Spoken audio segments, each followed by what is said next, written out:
probably heard of a selfie in terms of photographs taken on your smartphone, but when was the last time you took a career selfie? Here to explain what it is and why we should all do one is Dr. Tracey Wilen. Hi, Tracey. Hi, how are you? I'm doing well. Thanks so much for being here. Thank you. Now, you've become quite an expert on the impact technology has had on society and our careers, and particularly women in leadership positions. So give us a bit of your background. Sure. I live and work in the Bay Area, down in Palo Alto. I've been in Silicon Valley leadership roles for over 25 years at companies Apple, Cisco, and HP. Wow. Visiting scholar at Stanford and author of 11 books. Wow. Well, very excited to have you here. Thank you. And get your perspective on today's economy, because it is much, much different than, you know, our parents, our grandparents. So what is the landscape for today's workers? Well, I think it can be very positive. I think if you have technology skills and you have focus and a direction, I think it'd be very positive. Yeah. I think the reality is that we're changing jobs much more frequently than our parents did, and we're working much longer. Right. Now, really quickly, we've done a couple stories about the unemployment rate going down, which is good, but there's still some work to be done for workers these days, and in particular women, with regards to equal pay. And I know there was kind of a hubbubaloo surrounding Microsoft's chief executive's comments recently, saying that women should not ask for raises and in fact just trust that karma will, you know, get them the pay that they deserve. What are your thoughts on that? Well, my first reaction was, woman, do not let his bad karma run over your dogma. And do not leave, you know, that your firm is not your family, so I would not leave it up to trust. I think people need to take control of their careers and manage them, guide them. And just because we have you here, what are some negotiating tips for women specifically? Women absolutely need to know what they're worth, and that's easier to do today. You can find salary surveys, you can talk to recruiters, you can look at websites. So you need to know that number. Number two is you need to know the percentages and increases, so you know what you're targeting for.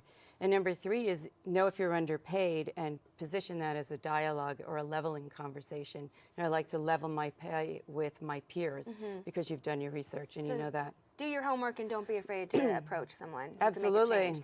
All right, so let's talk about your book. Your latest one is called Employed for Life, 21st Century Career Trends. And you sort of touched on it already a little bit, how people aren't getting one job and staying in one career at one firm for the lifetime of their career. But talk to us about the takeaways of this book. So the big takeaway is we're living longer. You know, you'll be living to 100, which means you'll be working 50 or 60 years.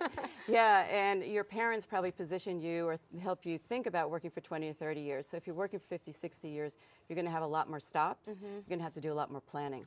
We mentioned in the intro this concept of taking a career selfie. Tell us what that term actually means and why we should be doing it. You know, Carly, 93 million selfies are taken per day. Oh, boy. That's a lot of time and energy and focus on ourselves. I swear, not me. Yeah. Well, my suggestion is, why don't we take a little bit of that time, focus on our careers, and put our mindset around where we want to be and how we're going to get there. So it's just taking a look into what you're doing to better your position, so you kind of take inventory of where you're at. And be aware of some of the newer trends that's happening in the workforce. Yeah, tell us a couple. Well, one is be an entrepreneurial employee. You know, employees today, you know, can't take the firm for granted. They can't take the job for granted. So you really need to run your job like a CEO of a firm. And let's face it, firms are looking for younger leaders and succession planning. So I think that's smart. Number two is be a marketable employee. If you get in an elevator with the CEO of a firm and she looks at you and you're going up to the 5th floor and she says, "What do?" You should know in 20 seconds or less, because she may have an opportunity that you don't even know about. So you have that elevator pitch. Really good points. And I think, you know, the understanding that lateral moves are possible today. They weren't in the past, and that's a great way to build up your skills and expertise. So raise your hand and ask for lateral moves, special projects, and cross-functional team opportunities. Great tips. So really be your own advocate and change with the times. That's right. Great. Tracey, thank you so much. Thank you. All right. To learn more of Tracey's important career lessons, you can pick up her latest book, Employed for Life, and check out her website at TraceyWilen.com.